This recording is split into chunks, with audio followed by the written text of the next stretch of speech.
Hello बच्चों, welcome back to our classes in C set strategy. तो आज हम बात करने वाले हैं सी सेट की स्ट्रेटजी की, किस तरीके से ये क्वालिफाइंग पेपर को हम क्वालिफाई कर जाए एक ही बार में। जैसे कि आप सबको पता है कि टोटल 200 मार्क्स की क्वेश्चन पूछी जाती है सी सेट में। टोटल होती है 200 मार्क्स।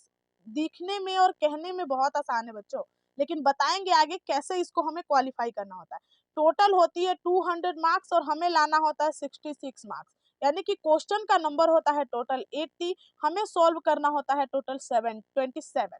और सबसे पहले ये बात बता दें कि ये जो 27 मार्क्स है ये क्या है बच्चों। इसमें आप लोगों को निगेटिव मार्किंग भी होती है। निगेटिव मार्किंग ना करते हुए आपको 27 मार्क्स अच्छे से 27 क्वेश्चन को सॉल्व करना है, ठीक है ना। जैसे कि आप सबको पता है कि अब 2015 से क्या कर दिया गया है, सी सेट को 2015 से सी सेट को क्या कर दिया गया है, क्वालिफाइंग कर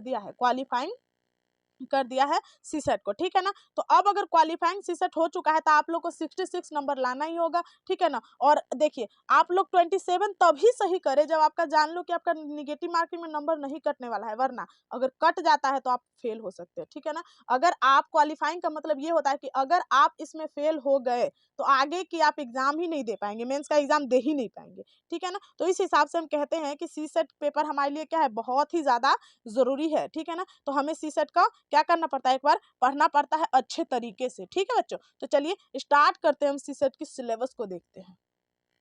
तो सी सेट की जो सिलेबस है बच्चों देखिएगा, मतलब कितना सटीक तरीके से दिया हुआ है। बोध गम्यता, संचार कौशल सहित अंतर व्यक्तित्व कौशल, तार्किक कौशल एवं विश्लेषणात्मक क्षमता, निर्णय लेना तथा समस्या समाधान, सामान्य मानसिक योग्यता, आधारभूत संख्यन संख्याएं और उनसे संबंधित विस्तार क्रम आदि 10वीं कक्षा का ही स्तर है ये, ठीक है ना। आंकड़ों का निर्वचन, चार्ट, ग्राफ, तालिका, आंकड़ों की पर्याप्तता आदि, जो कि 10वीं कक्षा का ही स्तर है, ठीक है ना। और इसमें आप लोग को जितना मार्क्स लाना पड़ता है इसी के बारे में इसमें दिया हुआ है, ठीक है ना। तो मैं एकदम सिलेबस भी लेके आई हूँ ताकि आप लोग को बता दूं, और जो मैं बताऊं वो आप लोग इसमें जोड़ते रहना कि क्या आप लोग को समझ में आया है या नहीं आया है, ठीक है ना। तो चलिए हम स्टार्ट करते हैं, जान लेते हैं। सबसे पहले आपको ये भी पता होना चाहिए कि 2011 से लेके 2014 के बीच में जब सी सेट क्वालिफाइंग नहीं था, क्या बोला मैंने, 2011 से लेके 14 के बीच में जब सी सेट क्या था, क्वालिफाइंग नहीं था, तो इसमें कहाँ कहाँ से क्वेश्चन आते थे पता है। डीएम से क्वेश्चन आते थे, मैथ से क्वेश्चन आते थे, 2 से 10 ही क्वेश्चन आते थे, ठीक है ना। उसके बाद रीजनिंग से क्वेश्चन आते थे, डाटा इंटरप्रिटेशन से क्वेश्चन आते थे, डीआई से क्वेश्चन आते थे, कॉम्प्रिहेंशन से क्वेश्चन आते थे, ठीक है ना। मगर जो ही 2015 की बारी आई, किसकी, 2015 की बारी आई, तो 2015 से लेके 2019 के बीच में क्वेश्चन की संख्या क्या हो गई, बढ़ने लगी।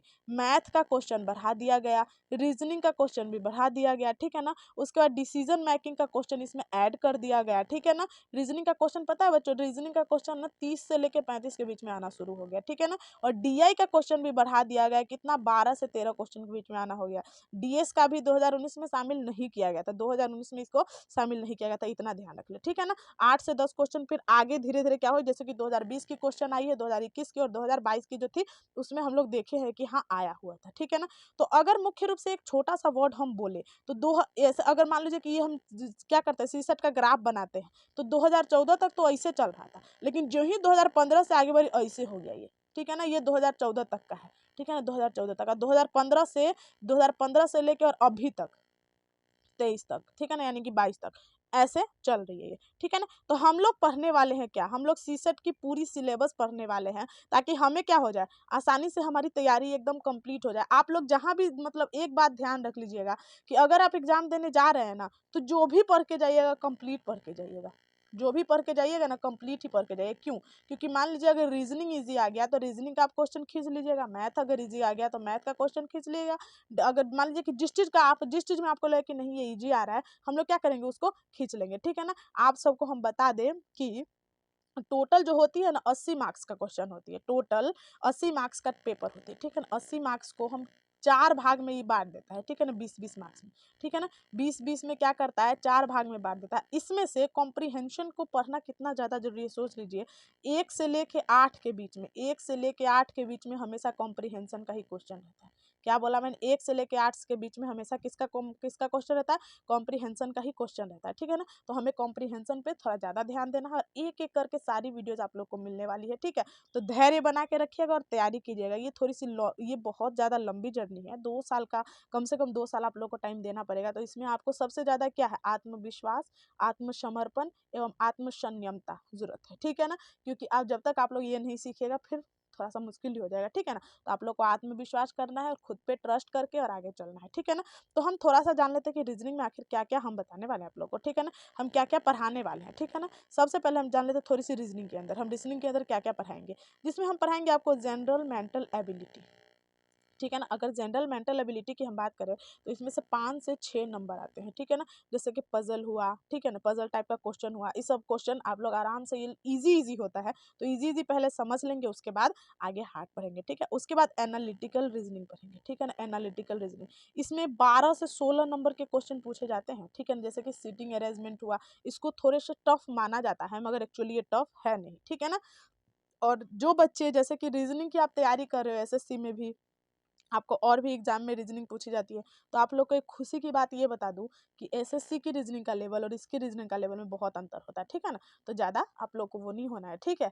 तो जो एसएससी तैयारी कर रहे हैं वो अलग अपना एसएससी करे, और जो इसमें कर रहे हैं यूपीएससी करे वो अलग ही करे, क्योंकि एसएससी से, हाँ ये हम मान सकते हैं कि अगर यूपीएससी का रीजनिंग आप लोग कर लेते हैं तो फिर आप लोग के लिए रीजनिंग ईजी हो जाएगा। क्यों? क्योंकि हम जानते हैं किसी भी चीज़ का अगर बड़ा अध्ययन हम कर लेते हैं, छोटा छोटा हम लोग हमारे लिए ईजी हो ही जाता है ना, समझ आपकी बिल्डअप हो जाएगी। लेकिन अगर आप जो ये सोच रहे हैं कि एसएससी का रीजनिंग हम कर रहे हैं और हमारा यूपीएससी का रीजनिंग निकल जाएगा, तो ये आपकी गलत सोच है, ठीक है ना। अगर यूपीएससी का आप कर रहे हैं तो आपका एसएससी जरूर निकल जाएगा, ठीक है ना। इस बात का ध्यान रख लीजिएगा, ठीक है ना। उसके बाद हम बात कर लेते हैं थोड़ी सी कथन एवं निष्कर्ष के ऊपर, ठीक है ना। उसका नॉन वर्बल रीजनिंग होगा, उसके बाद क्रिटिकल रीजनिंग होगा, ठीक है ना। तो इतने हिसाब से हम आप लोग, क्रिटिकल रीजनिंग के अंदर ही कॉम्प्रीहेंशन आ जाता है, ठीक है ना। आप लोग को पता है कि जो क्रिटिकल रीजनिंग होता है उसके अंदर ही क्या आ जाता है, कॉम्प्रीहेंशन आपका आ जाता है। साथ में सब शब्दांश, शब्दांश यही तो होता है शब्दांश, ठीक है ना। इसको थोड़ा सा हम लोग अच्छे से समझ लेंगे।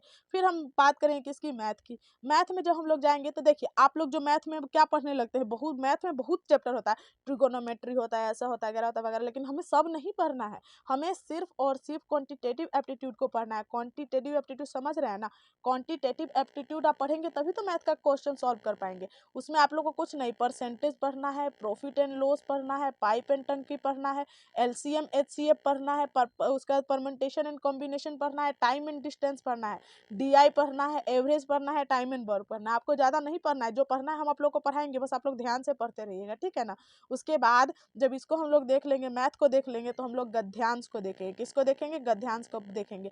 अब कम ही पूछा जाता है इसमें से, ठीक है ना। लेकिन गद्यांश मुख्य रूप से 2 होता है, ठीक है ना। इसको हम लोग दो दो भागों में बांट के हम लोग पढ़ेंगे, हम अपना स्ट्रेटेजी बता रहे हैं, ठीक है ना। एक होता है परंपरागत, ठीक है ना, जो कि परंपरागत रूप से होती है, और एक होता है क्रिटिकल रीजनिंग पर आधारित, ठीक है ना, क्रिटिकल रीजनिंग पर आधारित। इसकी क्रिटिकल रीजनिंग पर आधारित मांग बहुत ज्यादा है, क्योंकि आपसे पूछा था संचार कौशल एवं अंतर व्यक्तित्व कौशल, यानी कि अपने अंदर के कौशल जगाना है इसमें, ठीक है ना, ना कि किसी और का कौशल लेके हमें थोपना है। तो इस हिसाब से हमें क्या करना है, सी सेट की तैयारी करनी है। आई होप कि आपको सी सेट की अच्छी तरीके से जानकारी मिल गई होगी कि कैसे तैयार करना है, किस तरीके से तैयार करना है। जितना भी क्वेश्चन हो, जितनी भी तैयारी हो, आप अपना तैयारी सारे मतलब हर फील्ड में करके जाइएगा, ताकि किसी भी फील्ड से अगर ज्यादा क्वेश्चन आए तो आपसे छूटे ना। जिस भी फील्ड से क्वेश्चन है आप लोग आसानी से कर लो। जैसे कि मान लो आपने रीजनिंग भी, मैथ भी, कॉम्प्रीहेंशन भी अच्छे से तैयार कर लिया है, तो कभी रीजनिंग का क्वेश्चन इजी आ गया तो रीजनिंग का क्वेश्चन आप लोग सॉल्व करोगे, कभी कॉम्प्रीहेंशन का आ गया तो पहले कॉम्प्रीहेंशन का कर लोगे, कभी मैथ का आ गया इजी तो कभी मैथ का ही कर लोगे,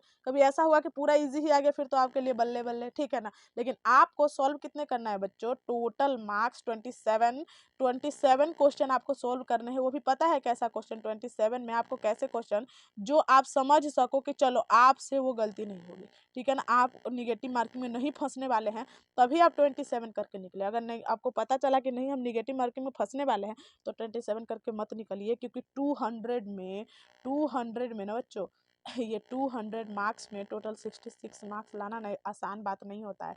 80 क्वेश्चन में से 27 क्वेश्चन यहाँ पे कर लेना यूपीएससी में आसान बात नहीं होता है, ठीक है ना, समझ रहे हैं ना। तो आप मेरी इशारा को समझ ही रहे होंगे, मैं आपको धमकी नहीं दे रही हूँ, बल्कि आपको ये बता रही हूँ कि आप लोग कर सकते हैं और आप लोग को करना है। आपको पता होना चाहिए कि जो भी करता है इंसान करता है, एक सच्ची लगन और एक सच्ची शिद्दत के साथ बस करना पड़ता है, ठीक है ना। तो आई होप कि आप लोग भी कर लेंगे और मुझे काफ़ी ज़्यादा मोटिवेशन मिलता है अगर आप लोग मेरी वीडियोस को लाइक करते हैं और सब्सक्राइब करते हैं चैनल को और साथ में अपने दोस्तों में भी शेयर करते हैं तो थैंक यू सो मच। आप लोग बस इसी तरीके से मेरे से जुड़े रहिए और डेली क्लासेस देखते रहिए और अच्छा लगे तो बताते रहिए कमेंट बॉक्स में। मिलते हैं अगली वीडियो में, तब तक के लिए जय हिंद, जय भारत।